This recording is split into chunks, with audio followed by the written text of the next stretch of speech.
स्वागत, शुभ स्वागत। मां गंगा वरुणा का ये संगम क्षेत्र आपके आगमन की प्रतीक्षा में हमारे विद्यार्थी, हमारे माननीय अतिथिगण सभी हैं।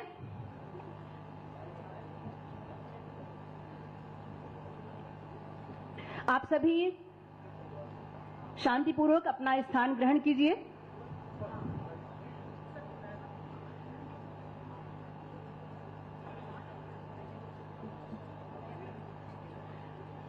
हमारे सम्मानित अतिथिगण मंचस्थ हैं। कार्यक्रम का शुभारंभ, हमारे उद्घाटन समारोह का प्रारंभ होने वाला है। पद्मश्री अशोक भगत जी, महामंडलेश्वर सतवा बाबा जी, प्रणाम करती हूं। हमारे मंत्रीगण, हमारे विधायकगण सभी मंच की ओर।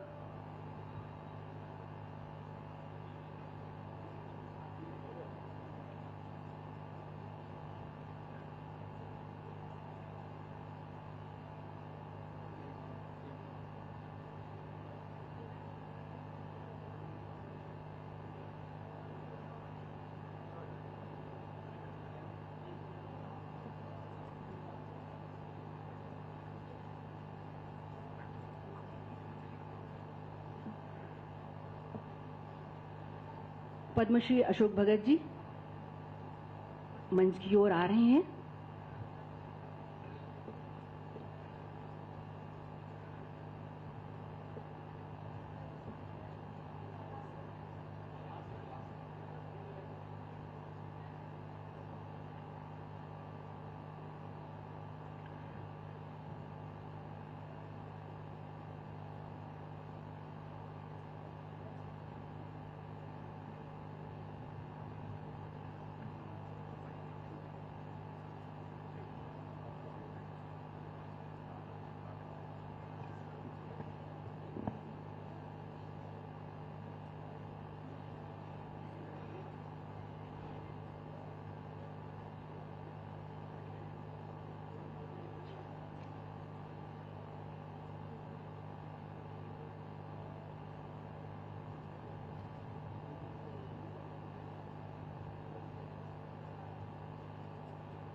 वर्णानाम अर्थसंगानाम रसानाम छंदसामपि मंगलानाम चकर्तारो वंदे वाणी विनायकौ वाराणसी पुरपतिम भज विश्वनाथम।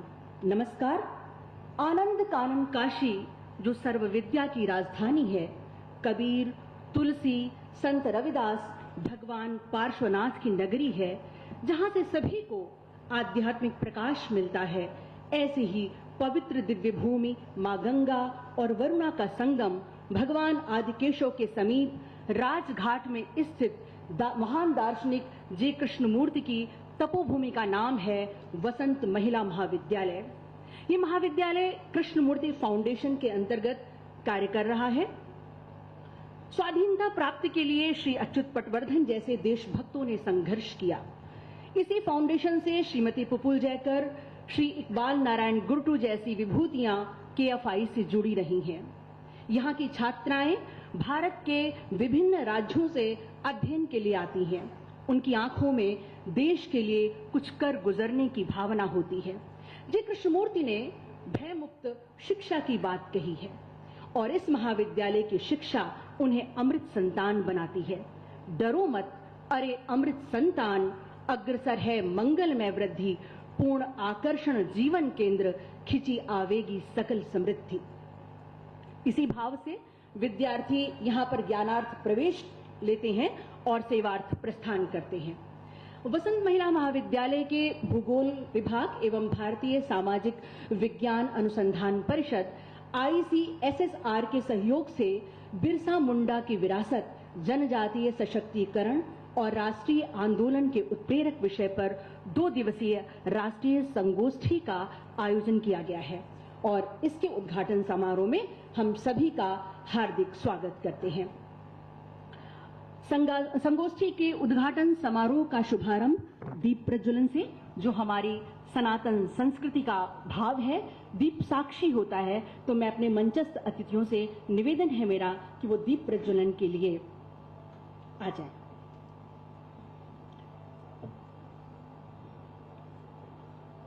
हमारे माननीय मुख्यमंत्री जी पद्मश्री अशोक भगत जी, हमारे उत्तर प्रदेश सरकार के मंत्रीगण, हमारे प्राचार्य प्रोफेसर अलका सिंह जी, महाविद्यालय के प्रबंधक श्री एसएन दुबे जी और हमारी संगोष्ठी के संयोजक प्रोफेसर अंजना सिंह जी।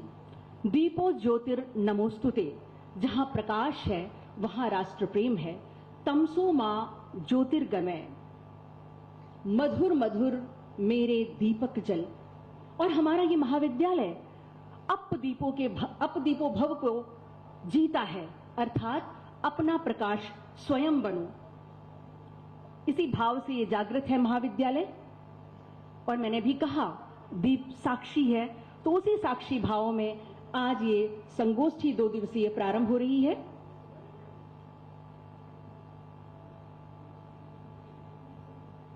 वो दीपक का प्रकाश जो हमें अज्ञानता से दूर करता है, प्रकाशित करता है। और इसीलिए भारतीय संस्कृति कहती है तमसो मां ज्योतिर्गमय। आप सभी करतल ध्वनि के साथ में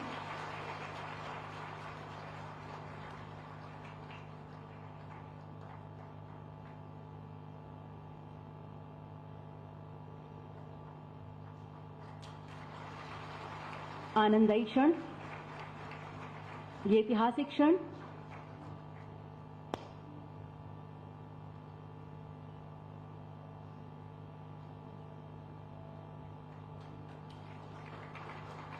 अत दीपो भव।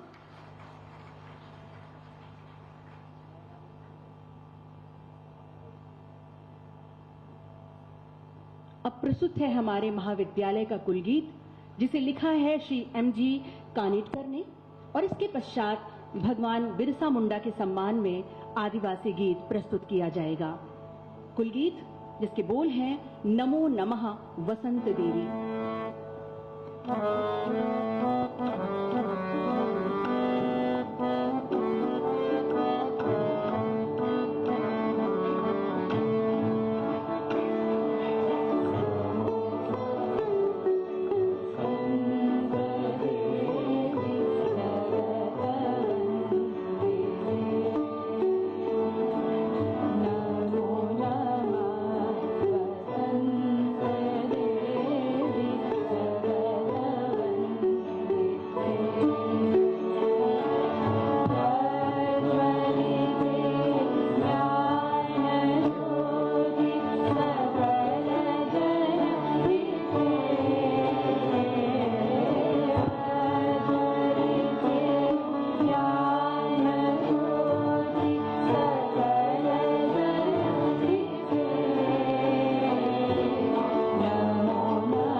प्रस्तुति के लिए मैं अपने महाविद्यालय के संगीत विभाग को धन्यवाद देती हूँ।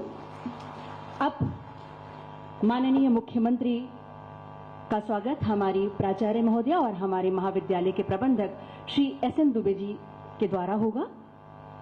तुलसी का पौधा भेंट कर रही हैं हमारी माननीय मुख्यमंत्री जी को प्राचार्य महोदया, और अंग वस्त्रम से स्वागत करेंगे हमारे प्रबंधक श्री SN दुबे जी।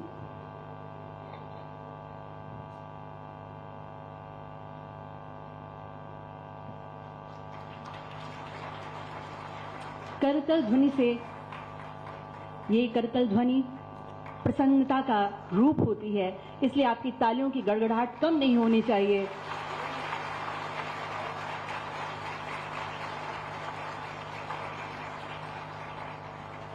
और अब हमारे इस संगोष्ठी के हमारे मुख्य वक्ता पद्मश्री श्री अशोक भगत जी का स्वागत इस संगोष्ठी की समन्वयक प्रोफेसर अंजना सिंह जी के द्वारा तुलसी के पौधे से, और हमारे महाविद्यालय के एओ त्रिकाल शर्मा जी अंग वस्त्रम से पद्मश्री अशोक भगत जी का स्वागत करेंगे।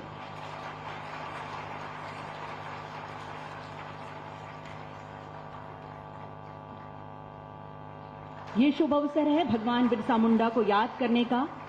उनके बलिदान, उनकी स्मृति को कालजयी बनाने के लिए भारत सरकार द्वारा 15 नवंबर सन 2021 को जनजातीय गौरव दिवस मनाया जाता है।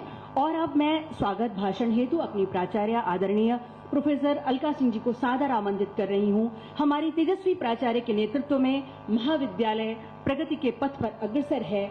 आप अंग्रेजी साहित्य की विदुषी और स्त्री साहित्य की विषय विशेषज्ञ हैं। मैं आदर के साथ अपनी प्राचार्य महोदया को आमंत्रित करती हूं।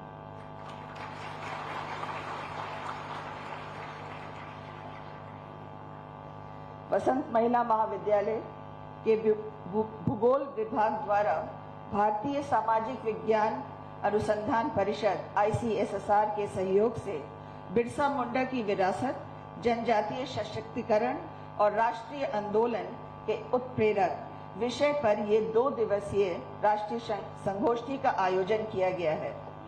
यह अवसर हमारे महाविद्यालय के 112 वर्षों की उपलब्धियों का प्रतीक है।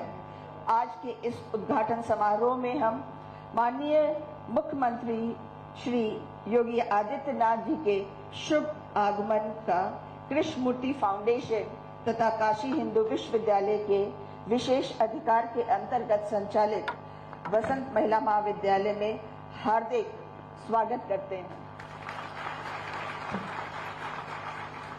यह महाविद्यालय Shri Jiddu Krishnamurti, doctor Annie Besant एवं भारत रत्न पंडित मदन मोहन मालवीय जी की प्रेरणा और आदर्शों पर कार्यरत है।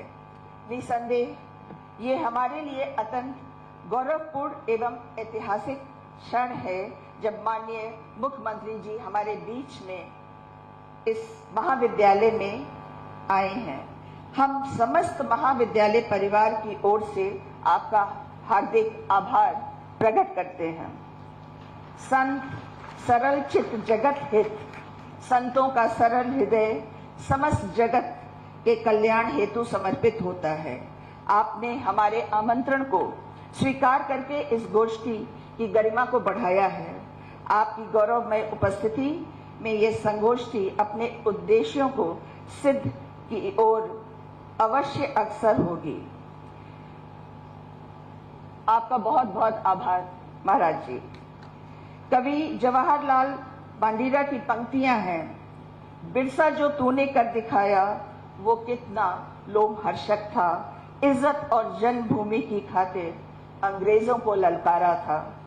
हमारे बीच पद्मश्री श्री अशोक भगत जी की उपस्थिति हम सभी के लिए अत्यंत प्रेरणादायक है। अस्वस्थता के बावजूद उन्होंने इस कार्यक्रम में सम्मिलित होने की सहमति प्रदान की, जिसके लिए हम उनके प्रति विशेष आभार व्यक्त करते हैं और हृदय से स्वागत करते हैं। आपने आदिवासी क्षेत्रों में सेवा कार्यों के माध्यम से जो योगदान दिया है वह अत्यंत प्रशंसनीय है। तरना भगत आंदोलन तथा धरती रक्षा वाहिनी जैसे कार्यक्रमों में के माध्यम से आप निरंतर समाज सेवा में संलग्न हैं। हम आपकी गरिमामय उपस्थिति का हार्दिक स्वागत करते हैं। मंच पे विराजमान माननीय मंत्रीगण, माननीय विधायकगण, माननीय महापौर और माननीय अध्यक्ष जिला पंचायत, सभी का महाविद्यालय की ओर से अभिनंदन और स्वागत करते हैं। इस कार्यक्रम में पधारे अन्य सभी सम्मानीय अतिथियों का भी हम हृदय से स्वागत करते हैं। आपकी उपस्थिति इस आयोजन का विशेष महत्व प्रदान करती है। कुछ पंक्तियां हैं। पर पीड़ा से छलक उठे मन, यह छलकन ही गंगा जल है। दुख हरने की हुलस उठे मन, यह हुलसन ही तुलसी दल है। वह हर रोज एक नया माहौल मंदिर सा बना देता है, हौसले को बढ़ाता है और नई उम्मीद देता है। हम वाराणसी जनपद के प्रशासन के समस्त अधिकारियों को अपना बहुमूल्य समय प्रदान करने हेतु हम हृदय से आभार प्रकट करते हैं। आप सबका बहुत बहुत स्वागत है।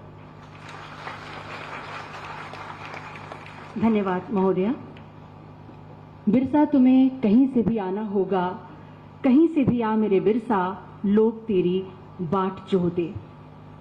कवि की एक करुण पुकार है, भुजंग मिश्राम की ये पंक्तियां हैं।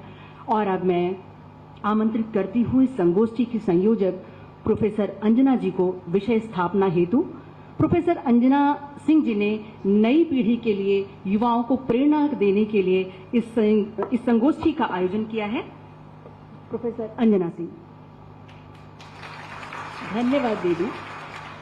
आदरणीय मुख्य अतिथि माननीय श्री योगी आदित्यनाथ जी, मुख्यमंत्री उत्तर प्रदेश, सम्मानित की नोट व्याख्याता पद्मश्री अशोक भगत जी, प्रोफेसर अलका सिंह जी जो इस महाविद्यालय की कार्यक्रम की प्रणेता हैं, प्रबंधक, प्रबंध समिति मंच पर उपस्थित गणमान्य अतिथि और विभिन्न प्रांतों से पधारे विद्वान प्रतिभागीगण एवं सभागार में उपस्थित महाविद्यालय की समस्त शिक्षकों एवं छात्राएं, सादर अभिनंदन।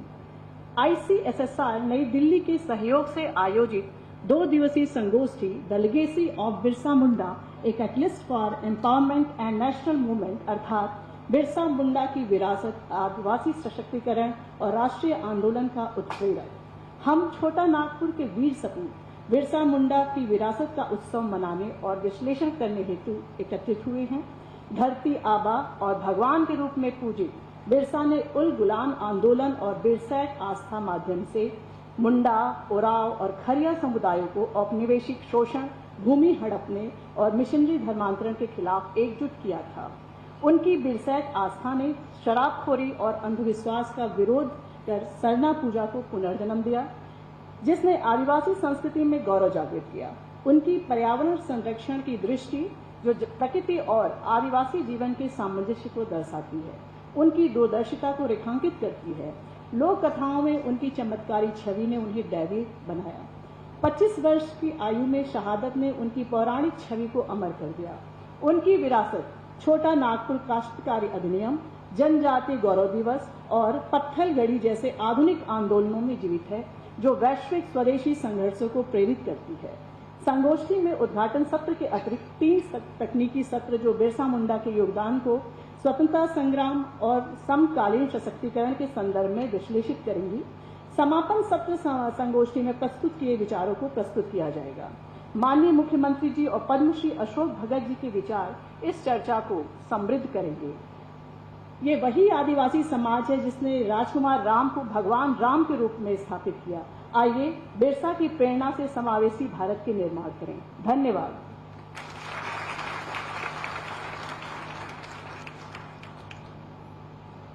हमारे बीच पद्मश्री अशोक भगत जी उपस्थित हैं। मैं आपको बीच वक्तव्य के लिए आमंत्रित कर रही हूं।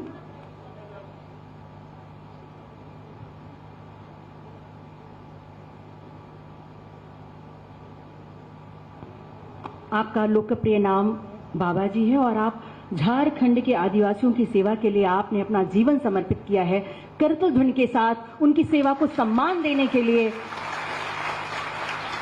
वो हमारी प्रेरणा है कि हम सभी के भीतर वो सेवा भाव जागृत रहे, हम भी अपने देश के लिए इस सेवा भावना के साथ कार्य कर सकें।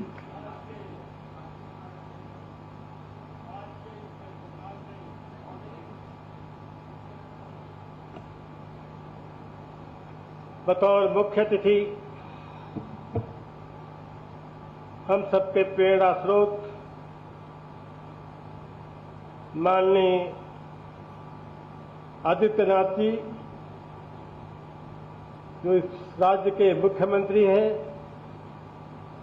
मंच पर बैठे सभी सुपरिचित मेरे मित्र जो मंत्रीगण हैं, इनके परिवारों और बचपन से उनको मैं जानता हूं, विधायकगण, सभागार में भी उपस्थित कई साथी उपस्थित हैं जिनके साथ मैंने काम किया है।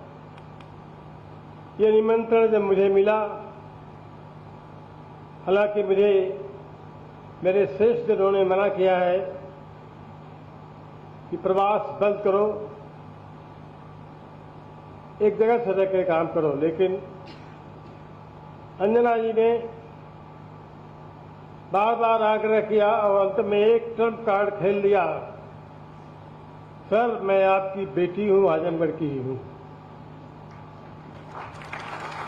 अब इसके आगे मुझे झुकना पड़ा और यहाँ की प्रिंसिपल और प्राचार्य ने तो हथौड़ा चला दिया, कहा आप तो आ ही रहे हैं, बताइए व्यवस्था कैसे करनी है। और दूसरा सौभाग्य परम पूज्य महंत आदित्यनाथ जी के सानिध्य का था। एक बार प्रत्यक्ष भेंट हुई है केवल राष्ट्रपति भवन में। मैंने कहा कि मैं अशोक भगत गोरखपुर से ही हूं, कभी उससे मिला हो? उन्होंने कहा मैं जानता हूं। पूज्य महंत वैद्यनाथ के संसर्ग में काफी रहा।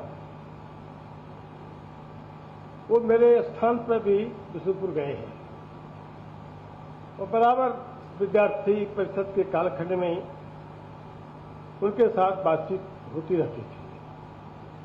जब महंत जी की कार्यशैली में देखता हूं तो मुझे एक उद्बोधन में उनका एक बात बराबर याद कर देता हूं, माथा पर ठनकता है।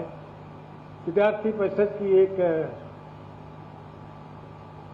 प्रशिक्षण वर्ग, केदारनाथ सिंह जी बैठे हैं और सुधीर जी हैं, जगदीश सिंह सब जानते हैं। गोरखपुर में पहला प्रशिक्षण वर्ग आयोजित किया और मुश्किल से 20 विद्यार्थी मुझे मिले। और उसके समापन पर मैंने महंत जी से आग्रह किया था कि आप आइएगा।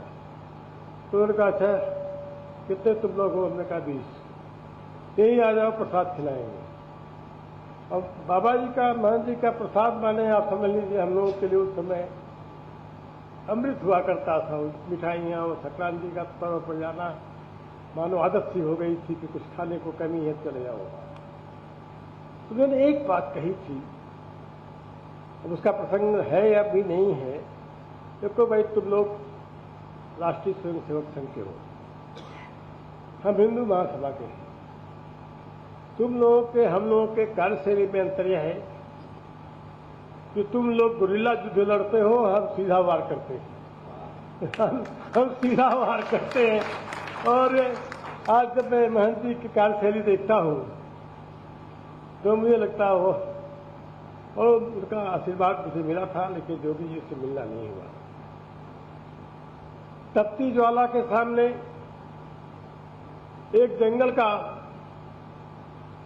वनवासी जो 44-46 साल से निकल के जंगलों में भटक रहा है आदिवासियों के बीच में, पहले तो आप उसका जोहार स्वीकार करें। जोहार, सब कोई को जोहार बोलते नहीं, जोहार जोहार,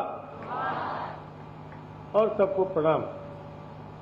अब इनकी इस ज्वाला के सामने कुछ बातें रखना, बिरसा मुंडा के बारे में रखना है, तो मुझमें भी थोड़ा जान आ गई। वीर पुरुष बिरसा योद्धा बिरसा मुंडा। बिरसा मुंडा आज एक प्रतीक बन के उभरे हैं दुनिया में, और इसमें दो राय नहीं है के प्रतीक के रूप में को स्थापित करने का काम आज की सरकार ने, प्रधानमंत्री नरेंद्र मोदी जी ने किया है जनजातीय गौरव दिवस के रूप में मनाने का। बसंत कन्या महाविद्यालय बधाई का पात्र है कि आज बिरसा मुंडा की स्मृति में इकट्ठा होकर उनको याद कर रहा है, उन पर ध्यान कर रहा है। मित्रों, आदिवासी जीवन, आदिवासियों को समझना इस इलाके में एक साधना का काम है। कई बार तो भारत सरकार गलती कर रही थी। इस मौके पर मैं बताना चाहूंगा कि दलित और आदिवासी एक नहीं है। दलित की समस्या अलग है, उनका दलन हुआ है, उत्पीड़न हुआ है, लेकिन आदिवासी राजा रहा है।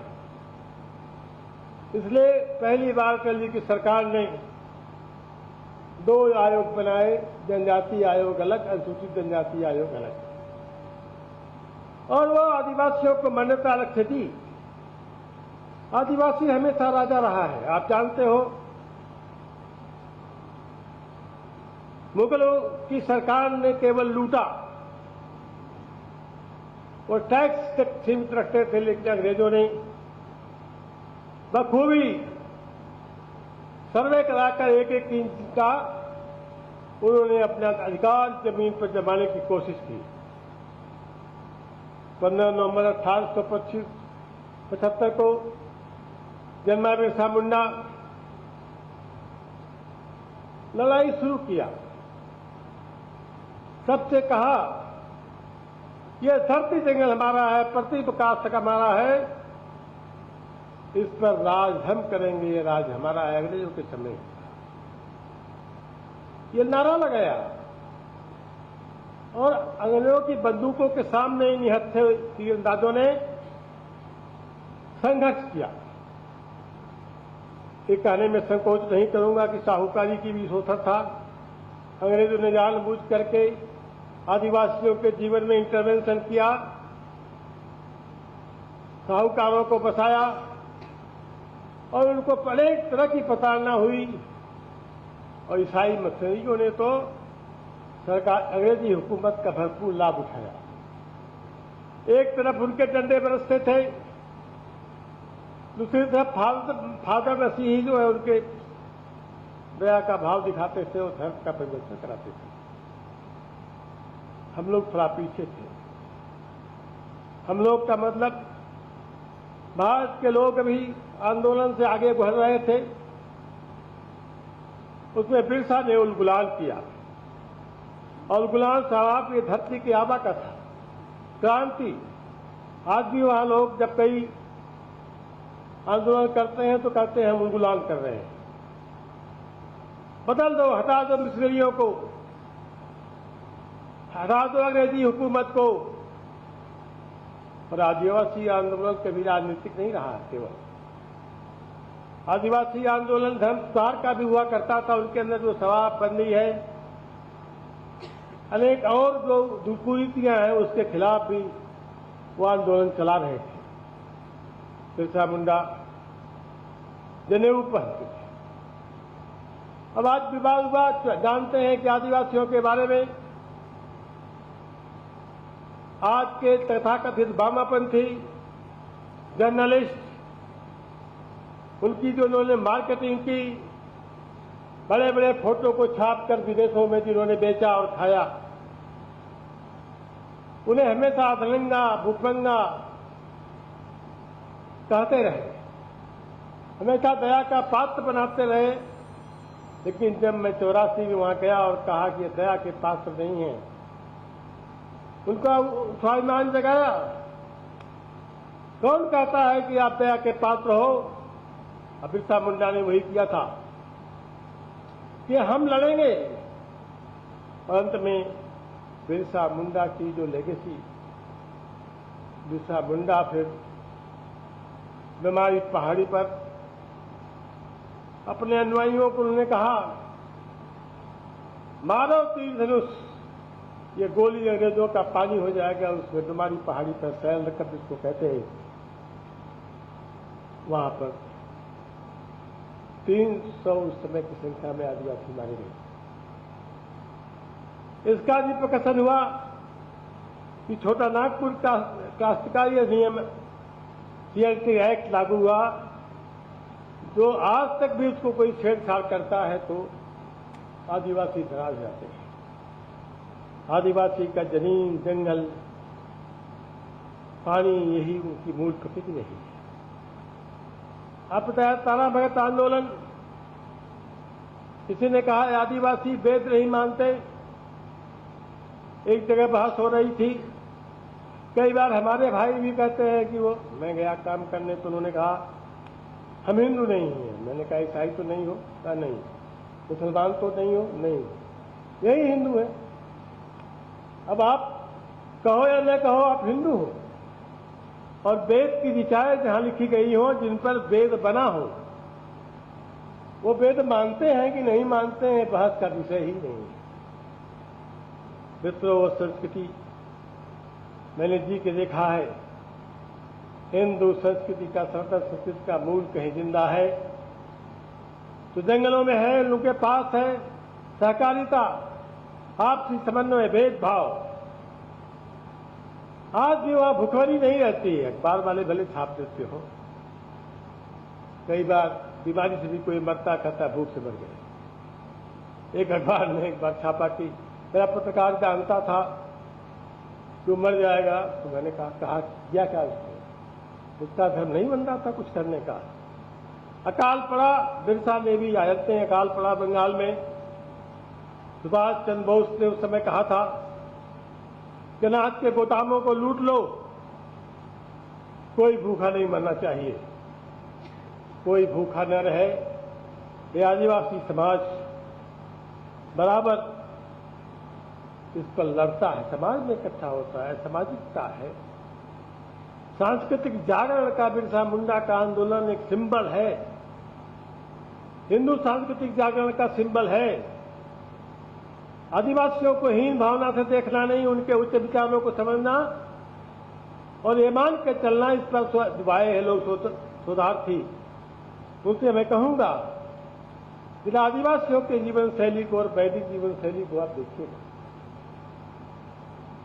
मैं गया पहली बार जब 83 में, महाश्वेता का उपन्यास था जंगल के दावेदार, उसको पढ़ा। महाश्वेता जी वामपंथी थी, जितना उग्र हो सकता था लिखा था उन्होंने। गांव में गया, गांव में जब बात करने लगा तो उन्होंने कहा कि यह सरकार हमारी नहीं है, बिहार सरकार एक केयरटेकर गवर्नमेंट है, हमारी सरकार तो चलेगी। समया भाव है, मैं समझ रहा हूं, इशारा हो गया है। तो आदिवासियों ने पहला, मुख्यमंत्री जी का स्मरण होगा इनकी उपस्थिति में, हमने राष्ट्रपति भवन में कहा था महात्मा गांधी के पहले 1914 में ताना भगत आंदोलन चला था, सत्य अहिंसा का जनता ताना भगत ने चलाया। भारत के जीन में है सत्य अहिंसा, आदिवासी उसको प्रयोग हुए हैं, तो इस पर चर्चा करने की जरूरत है। आप सबने बुलाया, योगी जी का आशीर्वाद मिला, आप सबका स्नेह मिला, धन्यवाद। आपकी सेवा को प्रणाम। साहित्य लगातार जल, जंगल, जमीन की समस्याओं को, उनकी पीड़ा को उठाता रहा है। मुझे याद आ रहा है उपन्यास ग्लोबल गांव के देवता, गगन घटा गहरानी और जंगल के दावेदार, जो महाश्वेता देवी जी ने लिखा। उसी तरह निर्मला पुतुल या हरिराम मीणा जैसे लेखक, कवि लगातार उनकी पीड़ा को हमारी नई पीढ़ी तक लाने का प्रयास कर रहे हैं। बहुत बहुत धन्यवाद सर, आपको मैं नमन करती हूं। राष्ट्र प्रेम की भावना, मानव कल्याण, सभी के प्रति संवेदना, सबका कल्याण संत की चाहना है। और इसीलिए मोते संत अधिक करी लेखा, संतों ने सबकी रक्षा की है।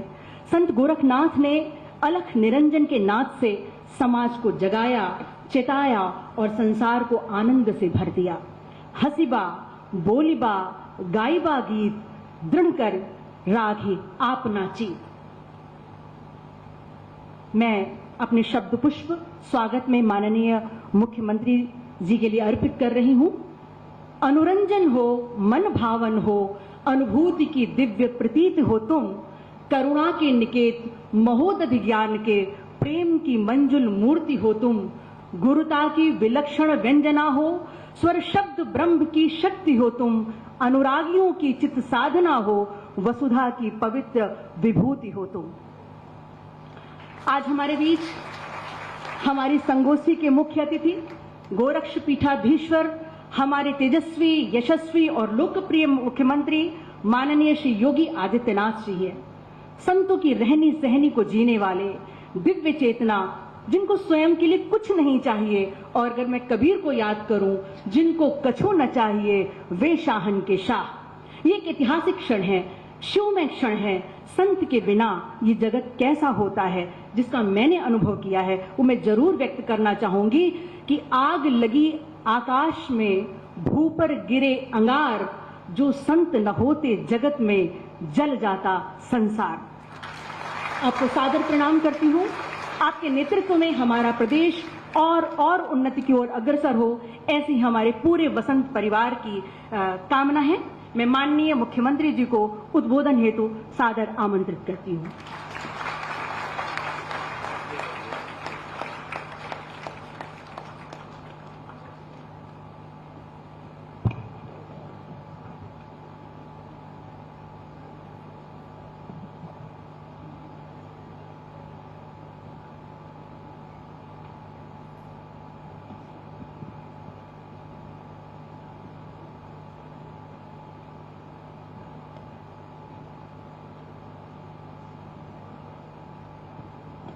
राष्ट्रीय संगोष्ठी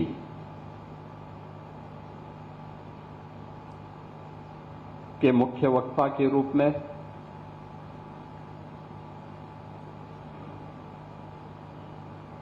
अभी जिनका सानिध्य महाविद्यालय परिवार को और यहां पर उपस्थित सभी महानुभावों को प्राप्त हुआ है, ऐसे वरिष्ठ समाजसेवी और पद्म पुरस्कार से सम्मानित श्री अशोक भगत जी, उत्तर प्रदेश सरकार में मंत्रिमंडल के मेरे सहयोगीगण, जल शक्ति मंत्री श्री स्वतंत्र देव सिंह जी, श्रम और सेवायोजन मंत्री श्री अनिल राजभर जी, प्रदेश सरकार में stamp and registration minister Shri Ravindra Jaiswal ji, Ayush मंत्री श्री दयाशंकर मिश्र दयालु जी, हमारे माननीय विधायकगण डॉक्टर नीलकंठ तिवारी जी, डॉक्टर अवधेश सिंह जी, सुशील सिंह जी, श्री अंशराज विश्वकर्मा जी, धर्मेंद्र सिंह जी, जिला पंचायत अध्यक्ष श्रीमती पूनम मौर्य जी, बसंत महिला महाविद्यालय के प्रबंधक शैसेन दुबे जी, प्राचार्य प्रोफेसर अलका सिंह जी और इस राष्ट्रीय संगोष्ठी की कन्वीनर प्रोफेसर अंजना सिंह जी, आज के इस संगोष्ठी के उद्घाटन कार्यक्रम में उपस्थित हमारे पूज्य संतजन, अन्नपूर्णा मंदिर के पूज्य महंत स्वामी शंकरपुरी जी महाराज, जगतगुरु स्वामी श्री सतवा बाबा संतोषाचार्य जी महाराज, महाविद्यालय के सभी सम्मानित यहाँ के आचार्यगण और महाविद्यालय के सभी उपस्थित छात्र छात्राएं, इस राष्ट्रीय संगोष्ठी के विभिन्न टेक्निकल्स जो सेशंस होंगे उसमें अधिकारी वक्ता के रूप में उपस्थित सभी अन्य यहाँ के प्रतिनिधिगण, उपस्थित बहनों और भाइयों, मैं सबसे पहले महाविद्यालय परिवार को बिरसा मुंडा की इस विरासत को लेकर के इस राष्ट्रीय संगोष्ठी के लिए हृदय से धन्यवाद देता हूं और महाविद्यालय परिवार ने मुख्य वक्ता के रूप में भी जिनका चयन किया है वह उन लोगों के बीच में ही जिन्होंने अपने जीवन का एक लंबा कालखंड व्यतीत किया है, यानी जैसा नाम है वैसे ही काम भी है, तो स्वाभाविक रूप से वे उसके आधिकारिक वक्ता भी हैं और एक आधिकारिक वक्ता का वक्तव्य यहां पर कीनोट एड्रेस के रूप में आप सबको सुनने को मिला है। मैं इस अवसर पर अशोक भगत जी की उन सेवाओं के लिए उनका हृदय से अभिनंदन भी करता हूं। आप ही की तरह अखिल भारतीय विद्यार्थी परिषद के एक कार्यकर्ता के रूप में, एक संगठन मंत्री के रूप में, राष्ट्रीय स्वयंसेवक संघ के मार्गदर्शन में उन्होंने अपना जीवन जिया और फिर उन क्षेत्रों में जाकर के जो लोग अभाव से ग्रसित हैं, जिन तक सरकार नहीं पहुंच पाई थी, वहां पर साधन विहीन उन लोगों के बीच में जाकर के उन्होंने सेवा के जिस कार्यक्रम को आगे बढ़ाया, आज उसकी गूंज दूर दूर तक सुनाई देती है और यही कारण है कि उनकी सेवाओं के प्रति सम्मान व्यक्त करने के लिए ही भारत सरकार ने उन्हें पद्म पुरस्कार से सम्मानित किया है और आज इस राष्ट्रीय संगोष्ठी के मुख्य वक्ता के रूप में उन्होंने अपने प्रारंभिक उद्बोधन में महाविद्यालय परिवार को और आने वाली पीढ़ी के लिए एक नई प्रेरणा प्रदान की है। ये सचमुच महाविद्यालय परिवार के लिए एक उस विरासत को एक नई जीवनी देना है, एक जीवंतता देना है, जिस विरासत को भगवान बिरसा मुंडा ने, धरती आबाद बिरसा मुंडा ने भारतवासियों के लिए छोड़ा है। महाविद्यालय के पास अपने आप एक विरासत है। कृष्णमूर्ति फाउंडेशन इस महाविद्यालय के संचालन में अपनी भूमिका का निर्वहन करती है, यानी भारत की आध्यात्मिक विरासत। श्रीमती एनी बेसेंट भारत के स्वाधीनता आंदोलन की एक ऐसा नाम जो आयरिश होते हुए भी जिन्होंने भारत के अंदर भारत की मूल परंपरा को किसी भी भारतीय से बढ़कर के सम्मान दिया और सम्मान देकर के उसे आगे बढ़ाने में योगदान दिया। महामना मदन मोहन मालवीय, जिनकी विरासत बीएचयू के रूप में हम सबके सामने है और देश के अंदर भारत की मूल परंपरा को आगे बढ़ाने की एक बहुत बड़ी विरासत वे हम सब के लिए छोड़ चुके हैं। स्वाभाविक रूप से महाविद्यालय अपनी इस विरासत को आगे बढ़ाने का काम कर रहा है, अत्यंत अभिनंदनीय है। और मैंने देखा है कि जब मैं महाविद्यालय परिसर में आया हूं तो परिसर का वातावरण देख करके कहते हैं ना कि जो जैसे दिखेगा वैसे ही बिकेगा। आपने पहला इंप्रेशन बाहर का बहुत शानदार बना के रखा हुआ, एक प्राकृतिक वातावरण के बीच में मां गंगा के सानिध्य में रह करके। कितना आध्यात्मिक वातावरण महाविद्यालय परिवार का है। भारत की प्राचीन गुरुकुल की स्मृतियों को ताजा करता है। इन स्मृतियों को आगे बढ़ाते हुए इस राष्ट्रीय संगोष्ठी को का जो विषय भी रखा गया है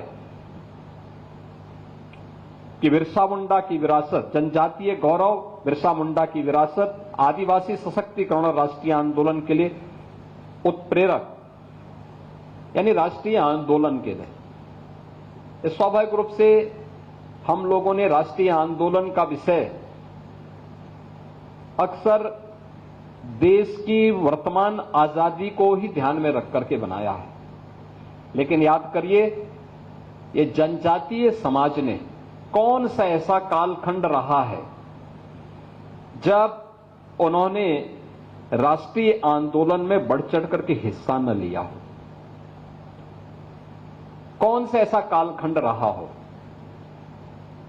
मुझे लगता है जब भी इस देश के सामने, भारत की सनातन धर्म के सामने कोई चुनौती आई है, तो भारत का जनजातीय समाज अग्रिम पंक्ति में खड़े होकर के उसका मुकाबला करने के लिए खड़ा हुआ। अगर हम गिनाना शुरू कर देंगे, जब भगवान राम 14 वर्ष के वनवास के लिए गए, 12 वर्ष उनके कुशलतापूर्वक संपन्न हुए और अंतिम वर्ष में जब वह चित्रकूट से पंचवटी की तरफ, दंडकारण्य की तरफ जाते जाते पंचवटी तक पहुंच गए और माता सीता का अपहरण हो जाता है, उस समय भगवान राम के साथ न अयोध्या की सेना थी, न जनकपुर की सेना थी। और सेना थी तो भारत की इस जनजातीय समुदाय से जुड़ी भी वही लोग अग्रिम पंक्ति में खड़े होकर के उस समय की सबसे बड़ी ताकत से लड़ रहे थे। और वह भी कहां, जो भारत की शेष भूमि से योजन दूर, कई सौ योजन दूर श्रीलंका के बीच में वो युद्ध लड़ा गया था। याद करिए, भारत की जनता आज भी उस व्यवस्था को उसी गरिमा के साथ, उसी गौरव के साथ और उसी कृतज्ञता के भाव के साथ सम्मान देती है। भगवान कृष्ण के साथ उनके पूरे अभियान में कौन लोग थे? और दूर मत जाइए, मध्यकालीन भारत का इतिहास उठा करके देखिए। हल्दी घाटी का युद्ध हो रहा था। हल्दी घाटी के युद्ध के दौरान जब महाराणा प्रताप को युद्ध के उपरांत जो परिणाम सामने आए थे, उन्हें जंगलों की तरफ प्रस्थान करना पड़ा। उस समय कौन लोग महाराणा प्रताप के साथ में थे? भील थे, मीना थे, वहां का जनजातीय समुदाय था। और महाराणा प्रताप को बचाने के लिए सेना के संगठन को पुनर्जीवित करने के लिए इन सब ने वहां पर उनका योगदान दिया। और परिणाम क्या था कि कुछ वर्षों तक महाराणा प्रताप को अरावली की जंगलों में इधर उधर भटकना पड़ा था, लेकिन फिर से अपनी सेना इकट्ठी करके उन्होंने उस समय अकबर के द्वारा जीते गए सभी दुर्ग और किले वापस लेकर के फिर से भारत के गौरव की स्थापना करने का काम उस कालखंड में किया था। छत्रपति शिवाजी महाराज के साथ कौन लोग योगदान दे रहे थे? यही समुदाय दे रहा था, यही समुदाय दे रहा था। छत्रपति शिवाजी महाराज जिस तत्परता के साथ उस कालखंड में उस समय के सबसे बर्बर और इतिहास के सबसे बर्बर शासक के खिलाफ लड़ रहे थे, उस समय उनका सहयोग करने के लिए भी जनजातीय समुदाय बढ़ चढ़कर के सामने आया था। और परिणाम यही था कि हिंदवी साम्राज्य की स्थापना करने में छत्रपति शिवाजी महाराज को भी सफलता प्राप्त हुई थी।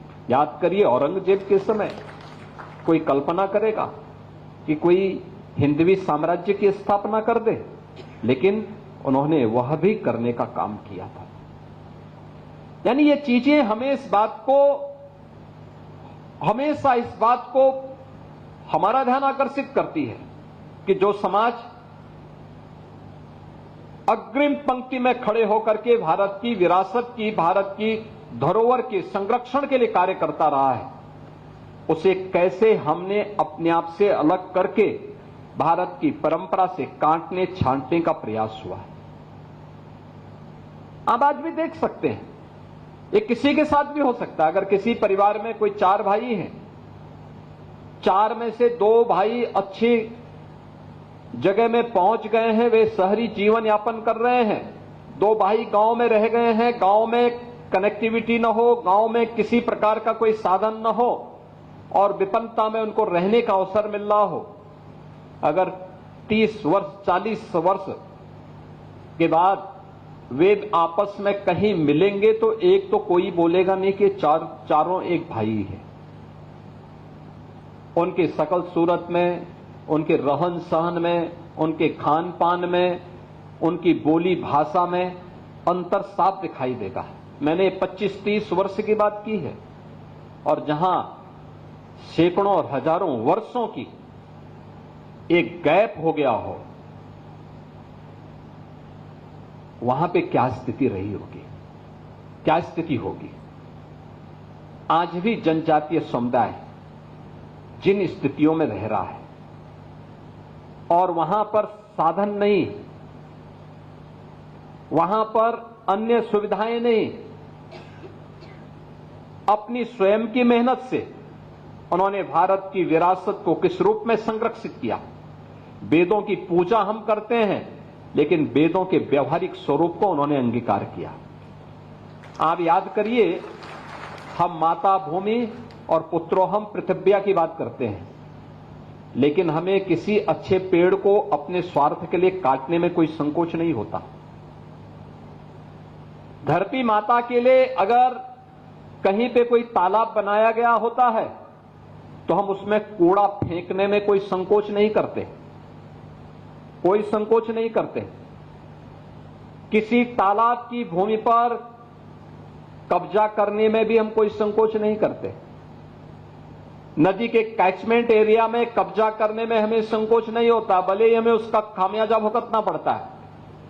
लेकिन अगर व्यवहारिक रूप देखना है, धरती माता के प्रति इस दायित्व का निर्वहन अगर किसी ने किया है, प्रकृति की पूजा को अगर किसी ने महत्व दिया है, तो वह जनजातीय समुदाय ने दिया है और बड़ी प्रखरता के साथ किया है। बड़े प्रभावी तरीके से उन्हें सम्मानित किया है। यानी वेदों को अपने जीवन में उन्होंने अंगीकार किया। और भारत में हमारी भारत के सनातन धर्म की परंपरा में कहीं नहीं लिखा है कि जो मंदिर जाएगा वही हिंदू है। कहीं नहीं लिखा है कि जो व्यक्ति पूजा करेगा वही मंदिर है। जो व्यक्ति अमुक ग्रंथ को मानेगा वही हिंदू है। जो मानेगा वह भी है, जो नहीं मानेगा वह भी है। हमने चारवाक को भी ऋषि माना है। हमने भगवान बुद्ध को भी अपना एक अवतार के रूप में सम्मान दिया है। हमारे यहां संकल्प लिया जाता है तो बुद्ध को हमने विष्णु के एक अवतार के रूप में मान्यता दी है। हमने जैन परंपरा को भी उतना ही सम्मान दिया है, भले ही कोई वेद को माने न माने। फिर ये प्रश्न जनजातीय समुदाय के लिए क्यों खड़ा होता है?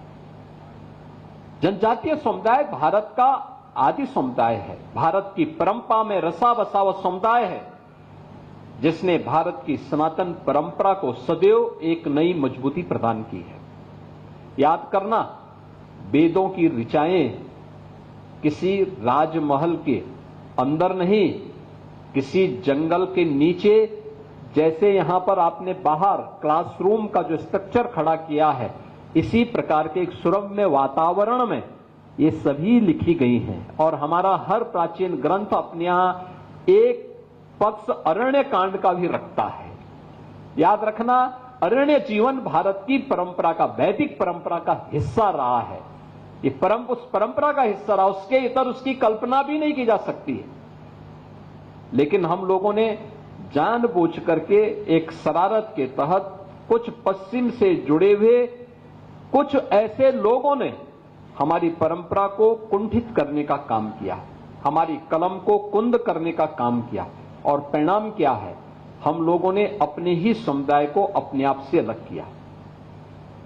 भारत की विरासत का सच्चा प्रतिनिधित्व करने वाले जनजातीय समुदाय से जुड़े हुए इस संपूर्ण पक्ष को लेकर के जब भी भारत के अंदर आजादी के किसी आंदोलन को नेतृत्व प्रदान करने की बात रही है, तो जनजातीय समुदाय उस मामले में सदैव अग्रिम पंक्ति में खड़े होकर के भारत के उस आंदोलन को, भारत की चुनौती का मुकाबला करने के लिए अपने आप को तैयार किया है। कभी वो पीछे नहीं हटा, आगे रह करके किसी भी सुधारवादी कदम को लेकर के वह कार्यक्रम को आगे बढ़ाया। और आज भी ये कमी हमारी हो सकती है कि हम उन तक नहीं पहुंच पाए। ये कमी भारत की उन सरकारों की रही होगी जो लोग उन तक पहुंच करके उन लोगों तक शासन की सुविधाओं को पहुंच करके संवाद को नहीं बना पाए।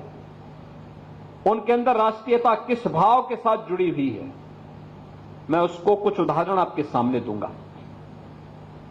अंडमान निकोबार द्वीप समूह, ये लगभग 739 द्वीप हैं जो भारत से काफी दूरी, भारत की शेष भूमि से काफी दूरी पर है। उसका अंतिम जो पॉइंट पड़ता हो इंदिरा पॉइंट है।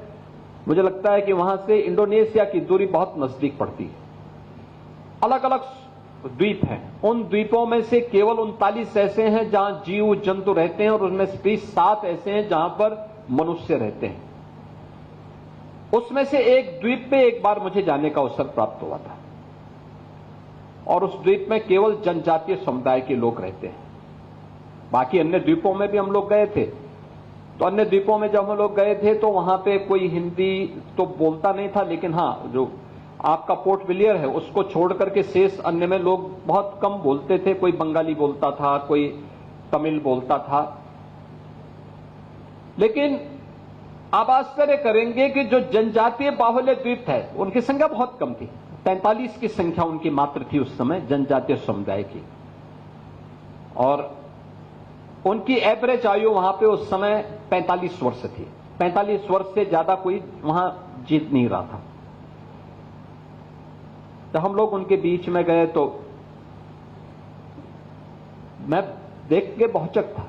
भारत की शेष भूमि से लगभग 2000 किलोमीटर दूर और एक छोटा सा समुदाय उनका, यानी 43-44 लोगों का एक समुदाय, और विशुद्ध हिंदी बोल रहे थे, विशुद्ध हिंदी बोल रहे थे।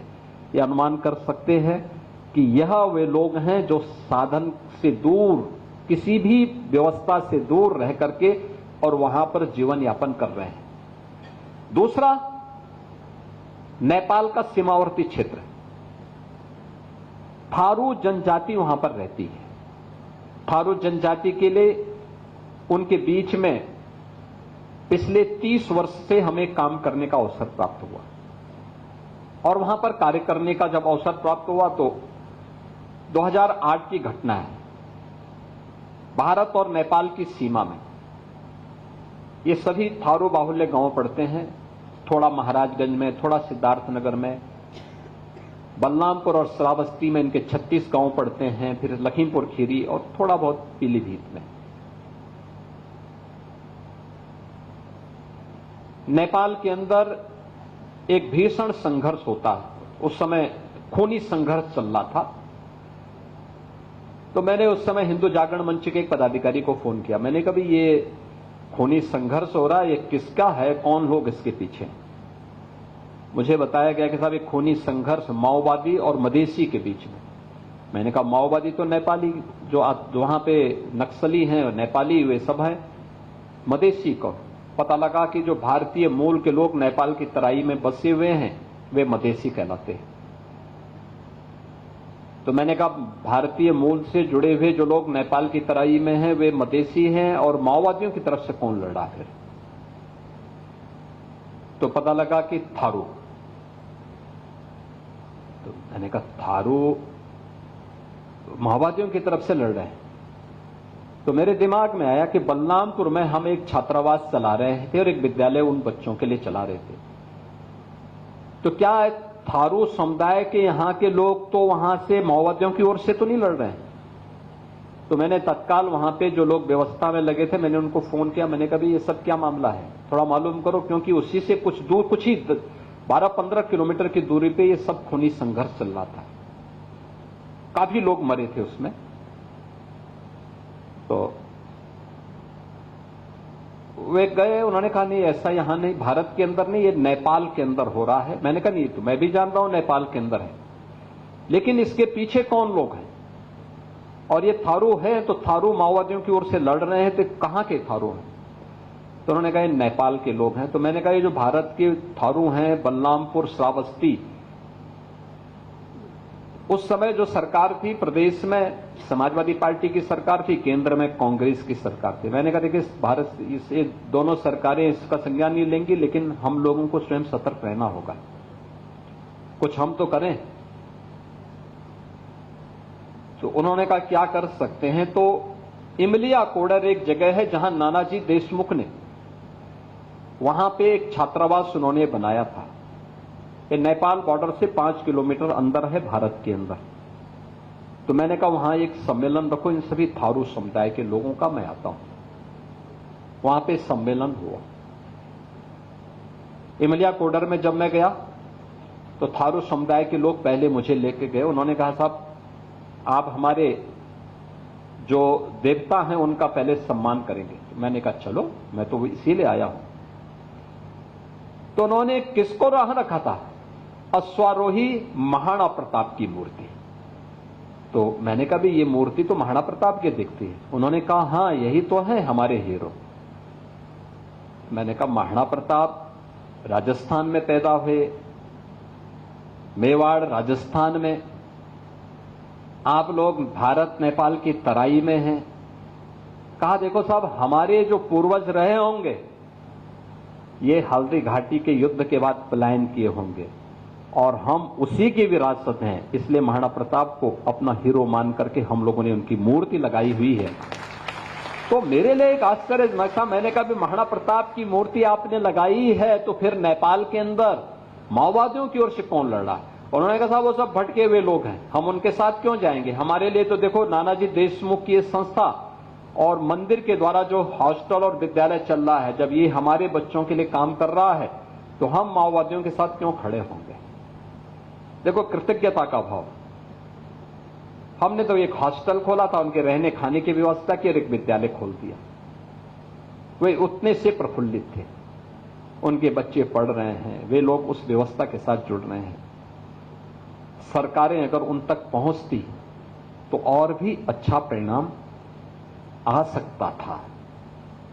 और वही कार्य जहां तक आजादी के बाद की सरकारें नहीं पहुंच पाई, छोटा नागपुर जैसे क्षेत्र में, झारखंड के उन क्षेत्रों में जाकर के अशोक भगत जी कर रहे हैं। उन क्षेत्रों में जो काम सरकार को करना चाहिए था, अपना पूरा जीवन उनकी सेवा के लिए समर्पित करके उस क्षेत्र में वह काम इन्होंने किया है। कहने का मतलब हमारा संवाद जहां बाधित होगा वहां संघर्ष की स्थिति पैदा होगी, और वही संघर्ष हम लोगों को कभी कभी देखने को मिलता है। याद करना कि प्रधानमंत्री मोदी जी ने 2021 में 15 नवंबर की तिथि को जनजातीय गौरव दिवस के रूप में मनाने के लिए जो प्रेरणा दी, उसके पीछे का भाव यही है, एक संवाद हो, एक डायलॉग हो हमारे स्तर पर, हम भी जाएं उनके बीच, हम जनजातीय समुदाय के लोगों को बुलाएं अपने बीच, वे आकर के देखें इन कार्यक्रमों को और उनके मन में भी एक नई प्रतिस्पर्धा का भाव पैदा हो।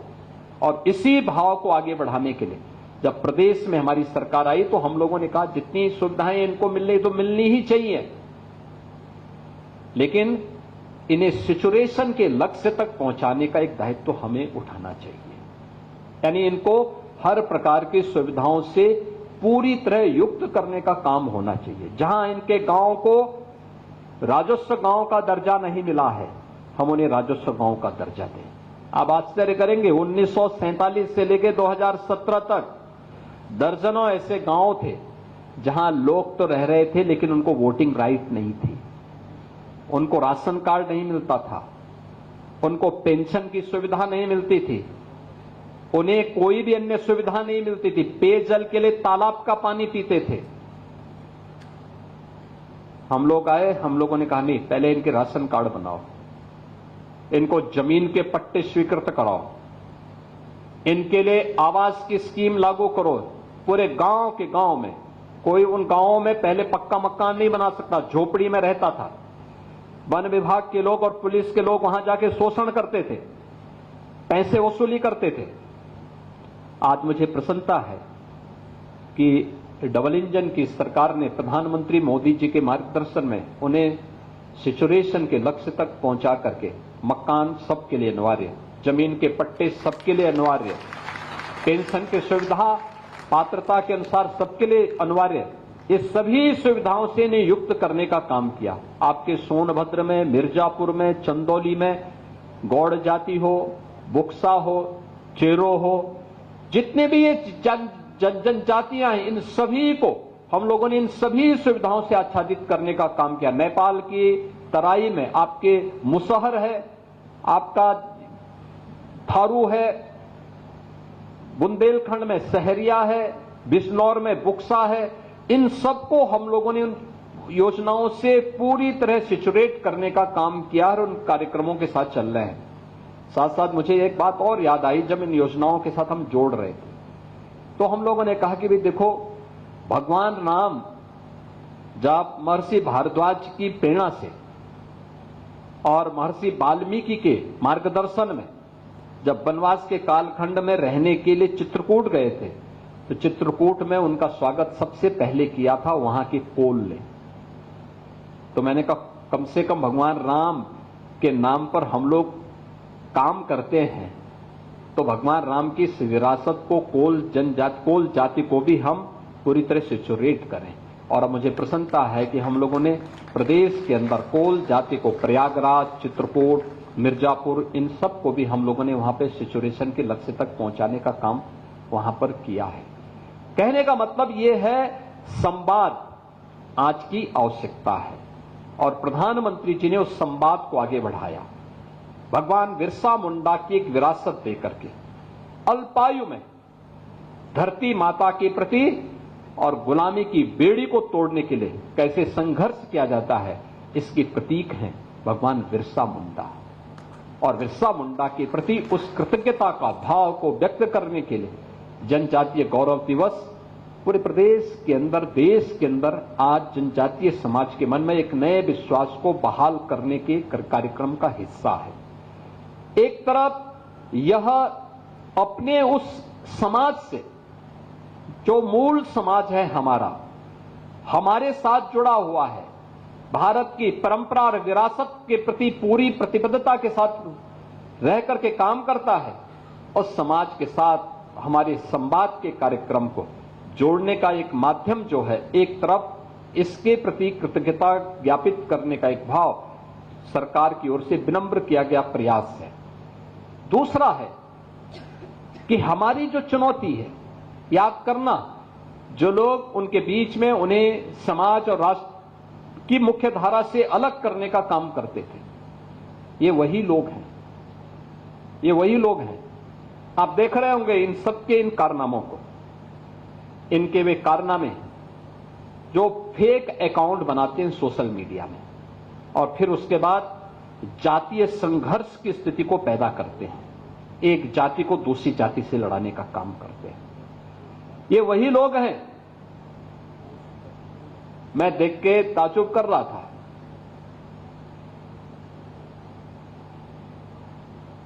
अभी 3 वर्ष पहले की एक घटना है, एक जगह एक आगजनी की घटना घटित हुई। तो मैंने कहा यार देखो, ये आगजनी की घटना दिखाती है, इसकी प्रकृति दिखाती है कि इस समुदाय ने नहीं किया होगा, पुलिस वहां कार्रवाई करे। मैंने कहा देखो कार्रवाई थोड़ा रोको, देखो मैं बताता हूं अभी। मैंने कहा उसके पूरे वीडियो फुटेज निकालो। तो आप आश्चर्य करेंगे कि आगजनी करने वाला एक व्यक्ति, वह केसरिया गमछा बांधा हुआ है, लेकिन आगजनी करते समय अचानक उसका गमछा निकला, आगजनी करते करते उसके मुंह से निकल पड़ा या अल्लाह। तो मैंने कहा देखो, किस समुदाय हिंदुओं की एक जाति को बदनाम करने के लिए किस शरारत के तहत गमछा बांध करके और पूरी व्यवस्था को अपमानित कर रहा है। ये चीजें दिखाती है कौन लोग हैं जो फेक अकाउंट बना करके जातीय संघर्ष की स्थिति को पैदा करना चाहते हैं। और उन तत्वों को, छुपे हुए उन दुश्मनों को जो समाज की शांति को भंग करना चाहते हैं, अगर हम उन्हें चिन्हित करके समय रहते हुए उनका वॉकआउट कर सकें तो समाज की एकता में बाधक ऐसे तत्वों को भी बेनकाब किया जा सकता है। राष्ट्रीय एकता को भी और सुदृढ़ हम बनाने में मदद कर सकते हैं और मुझे लगता है ये आज की सबसे बड़ी आवश्यकता होगी, क्योंकि जब भी भारतीय समुदाय इन कार्यक्रमों के साथ जुड़ता है, आप देखते होंगे एक तबका, हमने एक नियम बनाया, वर्तमान में इस सावन का महीना है, सावन के महीने के ठीक पहले, इसके ठीक पहले मुहर्रम का आयोजन हुआ। हमने एक व्यवस्था बना दी कि भाई देखो, आप ताजिया की हाइट इससे ज्यादा मत करना, इससे ज्यादा करेंगे तो देखिए फिर आप मांग करेंगे कि पेड़ की टहनी काटो, किसी के घर के छज्जे को काटो, कहीं हाई टेंशन के तार को हटाओ। अब एक आयोजन के लिए हम हाई टेंशन तार हटाएं, एक बड़े तबके के लिए, गांव के लिए या शहर के लिए बिजली बाधित कर दें, तो ये तो उन लोगों के साथ अन्याय है भाई, जो बिजली बिल का भुगतान कर रहे हैं। आप बिना बिल का भुगतान किए, बिना सड़क का चार्ज दिए आप अपनी यात्रा निकालना चाहते हैं और आप इसके लिए जो है चाहते हैं कि हो जाए, या किसी का घर, किसी ने मेहनत करके अपने घर को बनाया, आप उसके बर्जे को तोड़वा रहे हैं। एक पेड़ को लगने में 40 साल 50 साल लगते हैं, आप उसकी टहनियों को कटवा रहे हैं। क्यों कटवाएंगे आप? क्या अधिकार है आपको? हमने कहा ये नहीं होगा। जौनपुर में जबरदस्ती उन्होंने बड़ा ताजिया उठाया और हुआ क्या, वो हाई टेंशन की चपेट में आया, 3 लोग मर गए। बाद में उन्होंने रास्ता जाम किया तो पुलिस ने कहा क्या करें? मैंने कहा लाठी मार करके बाहर करो इनको, क्योंकि ये लातों के भूत हैं, बातों से मानेंगे नहीं। जब हमने कहा था कि हाई टेंशन तार की चपेट में आ सकते हो, इससे ऊंचा मत करना, अपने इन्होंने किया है, आप कार्रवाई कर दो इनके खिलाफ। देखिए, एक भी जगह सोशल मीडिया में किसी ने विरोध नहीं किया, कोई ने विरोध किया। उत्तर प्रदेश में तो हम लोगों ने व्यवस्था भी बनाई हुई है कि वे अस्त्र शस्त्र से आप प्रदर्शन नहीं करेंगे, नहीं तो मुहर्रम का हर जुलूस उत्पात का, आगजनी का, तोड़फोड़ का कारण बनता था। बहन बेटियां सड़कों पे नहीं निकल पाती थी, कोई उस समय नहीं बोलता था। लेकिन दूसरी तरफ आपने इस बात को देखा होगा, कावड़ यात्रा चल रही है, समाज का सबसे यानी श्रमिक वर्ग से लेकर के उच्च वर्ग तक हर व्यक्ति इस अभियान के साथ जुड़ा हुआ, एकता का अद्भुत संगम, कोई भेदभाव नहीं, न जाति का भेद है, न क्षेत्र का भेद है, न वर्ग का भेद है, न मत का भेद है, न संप्रदाय का भेद है। हर हर बम बम बोलते हुए जाते हैं, 300-400 किलोमीटर पैदल जाते हैं, फिर वहां से जल लेकर के कावड़ को कंधे में रख करके फिर उसी प्रकार से उसी भक्ति भाव के साथ चलते हैं। लेकिन मीडिया ट्रायल होता है, मीडिया ट्रायल होता है, बदनाम किया जाता है, खूब उसके बारे में लिखा जाता है, उन्हें उपद्रवी और आतंकवादी तक बोलने का दुस्साहस होता है। यह वह मानसिकता है जो हर प्रकार से भारत की विरासत को अपमानित करना चाहती है। ये वही लोग हैं जिन्होंने जनजातीय समुदाय को भारत से अलग करने का प्रयास किया, उन्हें भड़काने का काम किया, उन्हें भारत के खिलाफ संघर्ष करने के लिए हर स्तर पर षड्यंत्र किए।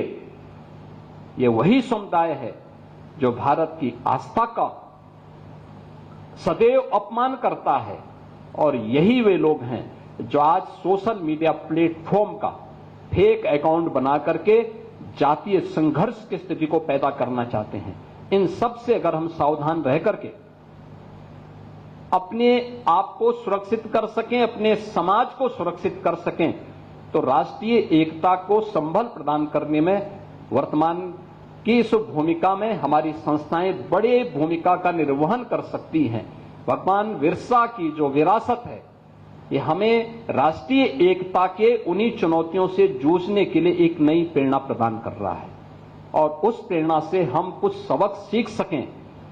उन्होंने ब्रिटिशर के खिलाफ और वहां की जिम्मेदारी शोषण के खिलाफ आंदोलन किया था, अगर हम इससे कुछ सीख सकेंगे तो आपकी चुनौती ये जातीय संघर्ष कराने वाले उन तत्वों से है जो फेक अकाउंट के माध्यम से, क्योंकि बाकी क्षमता उनकी समाप्त हो चुकी है, तो सोशल मीडिया प्लेटफॉर्म के माध्यम से अब वो कहीं एक कोने में छुप करके इस प्रकार के कृत्यों में लिप्त हैं। उनसे सतर्क और सावधान रहते हुए उन लोगों को समझाने की आवश्यकता है। किसी गांव का कोई 2 लोगों का मामला है तो उसके लिए प्रशासन है, उसके लिए एक सिस्टम है उसका समाधान करने के लिए। तुम वहां जाकर के जबरदस्ती दरोगा की भूमिका में जाओगे तो पिटोगे, ये जरूर उनको समझाने की आवश्यकता है जो बीच में आकर के जबरन करने का प्रयास करते हैं। तो मुझे लगता है कि सामाजिक सौहार्द को बनाने में भी इससे बड़ी एक अच्छी भूमिका का निर्वहन आप सबके स्तर पर हो पाएगा। मैं महाविद्यालय परिवार को इस बात के लिए धन्यवाद दूंगा कि उन्होंने भगवान बिरसा मुंडा की इस विरासत को, जो प्रधानमंत्री मोदी जी के कारण आज देश के अंदर चर्चा का विषय बना है, और 15 नवंबर को हर जनजातीय समुदाय बड़े गौरव के साथ भगवान बिरसा मुंडा की जयंती को बड़े गौरव के साथ मनाता है। यह वर्ष 150वां वर्ष भी है उनका, 150वीं जयंती का कार्यक्रम भी है। तो 150वीं जयंती के कार्यक्रम से हम राष्ट्रीय एकता के एक नए संदेश को आगे बढ़ाने में सफल होंगे। एक बार फिर से मैं महाविद्यालय परिवार को 2 दिवसीय संगोष्ठी के लिए हृदय से धन्यवाद देता हूं। श्री अशोक भगत जी के कार्यों के प्रति उनका अभिनंदन करते हुए महाविद्यालय परिवार के प्रति अपनी शुभकामनाएं देता हूं। धन्यवाद। जय हिंद।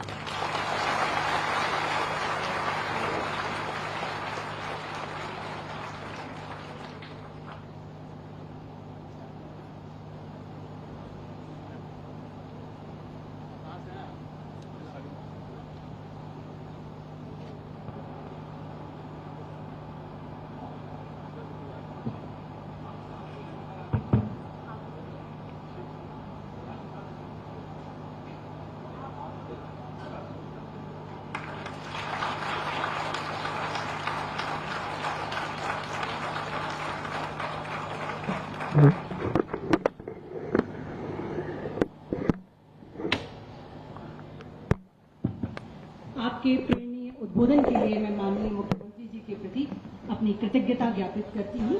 और इस संगोष्ठी के उद्घाटन समारोह का समापन राष्ट्रगान के साथ होगा और कुछ समय के अंतराल के पश्चात हम इसी सभागार में अपने अगले सत्र के लिए पुनः उपस्थित होंगे। राष्ट्रगान। जन गण मन अधिनायक जय हे भारत भाग्य विधाता, पंजाब सिंध गुजरात मराठा द्राविड़ उत्कल बंग, हिंद हिमाचल यमुना गंगा उच्छल जलधि तरंग, तब शुभ नामे जागे तब शुभ आशीष मांगे, गाहे तब जय गाथा जन गण मंगल दायक जय हे भारत भाग्य विधाता, जय हे जय हे जय हे जय जय जय जय हे।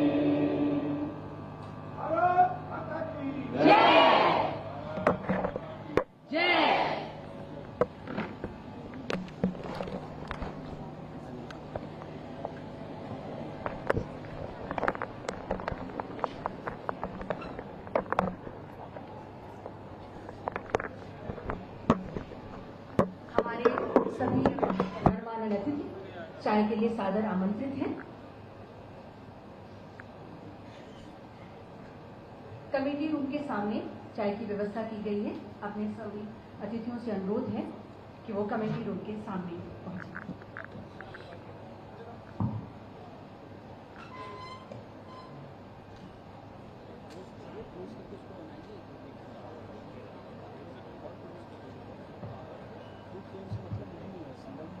इस संगोष्ठी के रजिस्ट्रेशन के लिए व्यवस्था की गई है। आप सभी वहां पर पहुंचकर अपना रजिस्ट्रेशन करा सकते हैं। रूम नंबर 22 में, रूम नंबर 22 में और 21 मिनट की व्यवस्था की गई है। आप सभी वहां पर जाकर अपना रजिस्ट्रेशन करा सकते हैं।